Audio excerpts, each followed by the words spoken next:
Welcome, everybody. Today, first session of the podcast, The Ocular Insider. I'm very happy to have a kickoff meeting with one of my good friends. I have to name it, Dr. Rahil Chaudhary from India, from Eye7 Hospital, very famous Indian doctor. I'm always surprised by this world record holder in a LASIK contour implantation and the surgeries done in 1 day. And also, he's very famous as a young ophthalmologist, still very young. So my first question would be a little bit on you, Rahil, if I can call you Rahil. Yes, Peter, definitely. Rahil. Yes. So anyway, my name is Peter Baranovic. I'm a director of SV Vision. We are the group of SWIN, and today we have our first podcast, as I announced, will be hopefully more coming. Yeah. And Rahil will be holding in this nice event of APAO in India another two podcasts. We will be next one will be tomorrow and next in Saturday. Yes.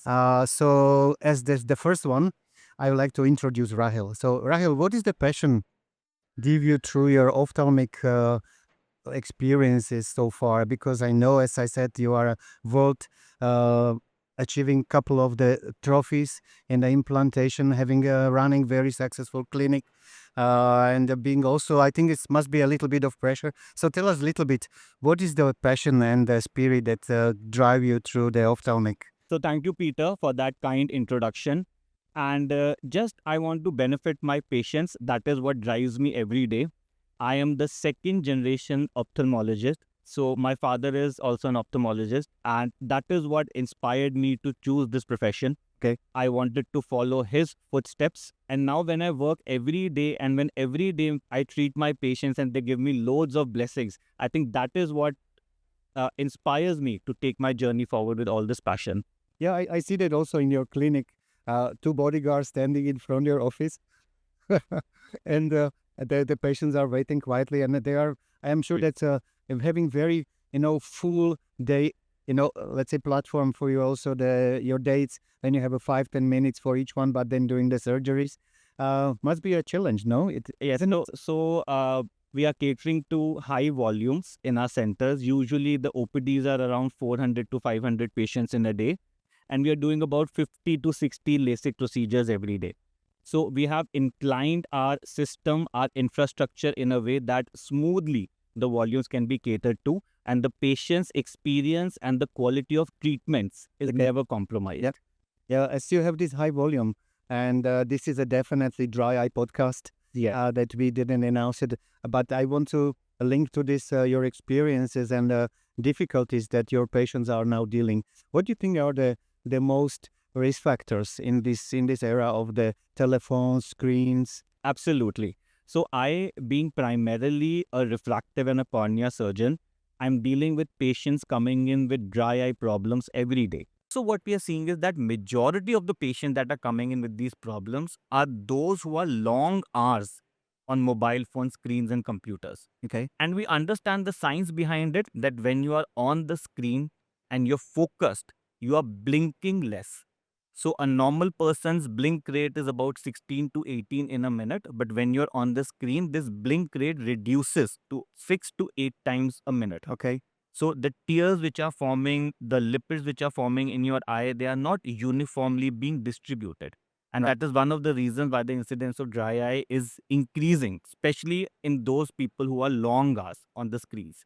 So, of course, in the initial phase, we recommend them some home therapies. We advise them the 20-20-20 regimen, that every 20 minutes you take a 20-second break, you look 20 feet far, your eyes are a bit relaxed, you are blinking. And most of the times, the patients which are coming in, we see that they have mixed kind of dryness. Okay. So they have both the aqueous deficiency and the lipid deficiency part. So we are trying to address both the concerns. So for the aqueous deficiency, we are usually prescribing them some drops, lubricating drops, anti-inflammatory drops, sometimes mild steroids, sometimes cyclosporins. And for the lipid deficiency part, we are advising them the IRPL or IPL therapy. And with the combination of both these things, the results are coming out magical. So in almost 2 to 3 months, I'm able to give them about 70 to 80% relief in their symptoms. This is working really well. Are you doing also for something for your LASIK and refractive patients? Like, we know that it's creating a problems later on, Yeah. and the knowledge increase much wider in this segment. So we see that most of the refractive patients, they are free from their dry eye symptoms in about 3 to 6 months. But there are some cases that become refractory at times. So in those patients, the IRPL or IPL Okay. therapy works really well. Oh, great! I believe it's a positive way to secure the outcomes. How you would comparing the time with the during the knowledge and now what you have like 10 years ago. Yeah. So before we had these extra treatments in our hand, the only solution was some drops. And otherwise, we used to advise our patients to do some heat and massaging. So the concept is really the same, that we understand when you have these evaporative dry eyes, when you have meibomian gland dysfunctions, the lipid component of the tear film is reduced, and we have to improve that component of the eye. So also what we are doing is that when we are doing this IRPL therapies for our patients, we are also recommending them some home remedies. So we ask them every day before they sleep, they should heat their lids and they should do some massaging. Okay. So we are doing the IPL. With the IPL, we are increasing the lipid flow. And with the everyday home massaging, we are retaining that flow. And with these treatments, in 3 to 6 months, the patient becomes very comfortable. So as I see, the communication with the patient is a very important part of your Absolutely. treatment. So how you would describe the diagnostic part that helps you to understand the patients, Yes. the further treatment later? So whenever we are dealing with a patient with dry eyes, I believe the first part where there's a questionnaire about the lifestyle of the patient is the most important. So with that questionnaire, that how bad are the symptoms? Are there any condition where the symptoms are exaggerating? All these questions help you to come to close to a diagnosis. Then we, of course, have diagnostic modalities and machines with us. So we are using the one which is supplied by the ESW, the tear check machine. Yeah. So with that tear check, we are able to check the tear breakup time. We are able to do the meibography. We are able to check the lipid layer thickness. We are able to check the blinking rate, the demodex status. And with that report, we are able to finally conclude that where is the root problem. So you see the direct link with the mammography of the healthy and infected glands already. Definitely, definitely. If your meibomian glands are healthy, there is no loss of meibomian glands, the therapies work wonderfully well. So But if there is a loss, then the patient has to be again counseled. How much would the actual relief be? so what is your success rates? Do you have any data in your mind? So I don't have a data as such, but with my experience, I can tell you, suppose I'm doing 100 patients for IPL therapy, about 60 to 70 respond very well with 3 therapies.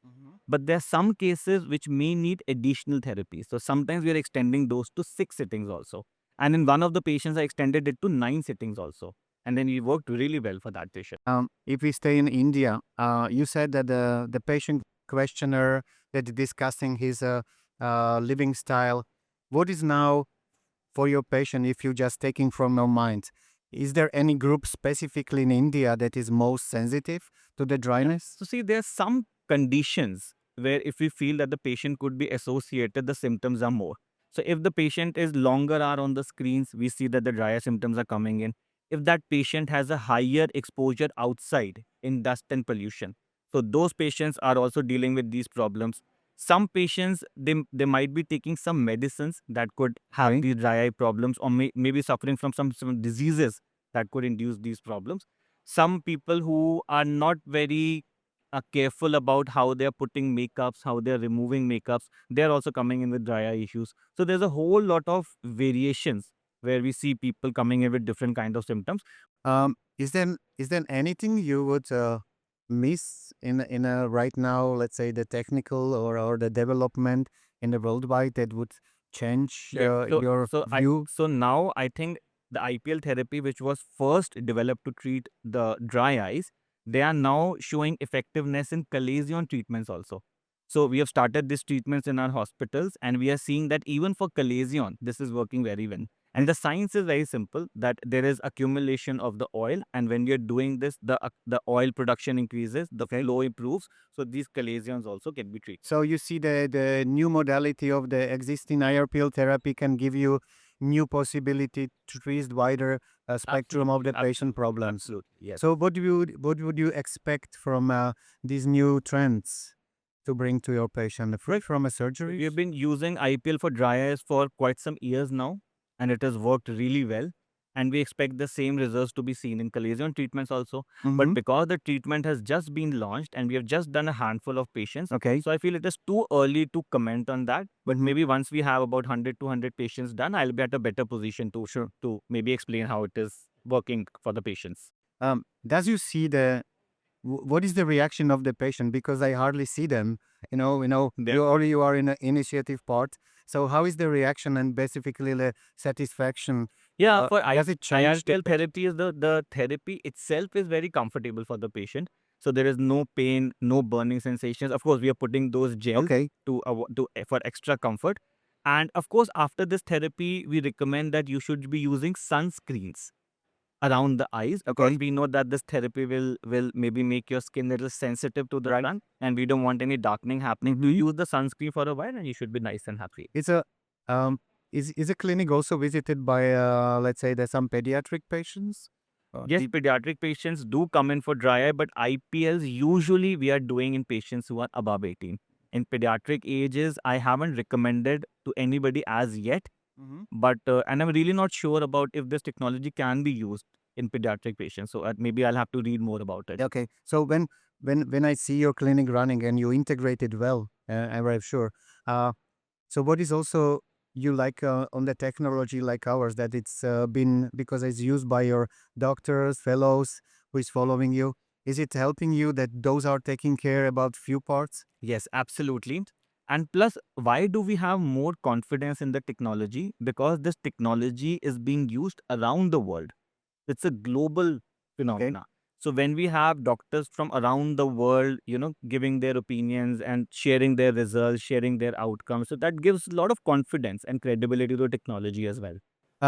There've been a lot of discussions now about the treatment with IRPL and IPL, and I read very nice article that you should keep a severe patient close to you, not to skip them, leave your clinic, and keep following them with much frequency. How is your practice with those? Do you keep them closer also? Yes, severe patients, of course, you should keep them close, but even if you don't do that, the patients are going to come back to you by default. Sure.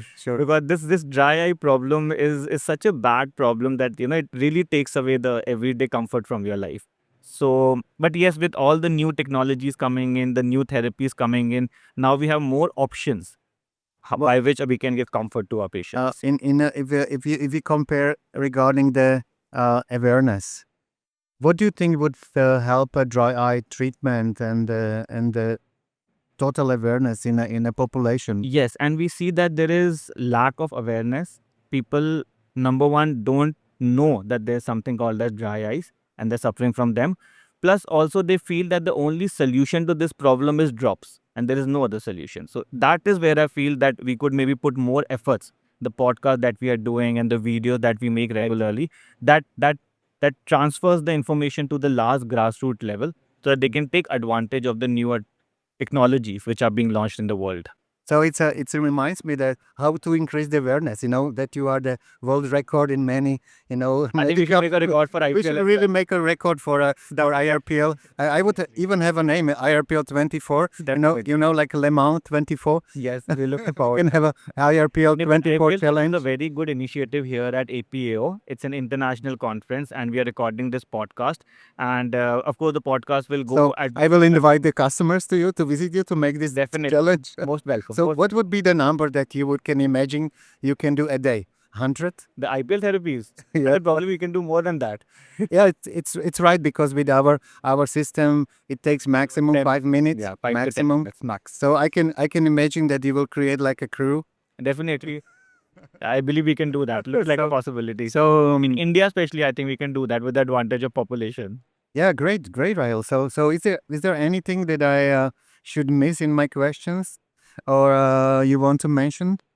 I think before we conclude this podcast, I would want to maybe reiterate and highlight this fact that the initial questionnaire that you do with your patients is the most important thing, because that can give you insights about the lifestyle of the patient, and then you can come really close to your diagnosis.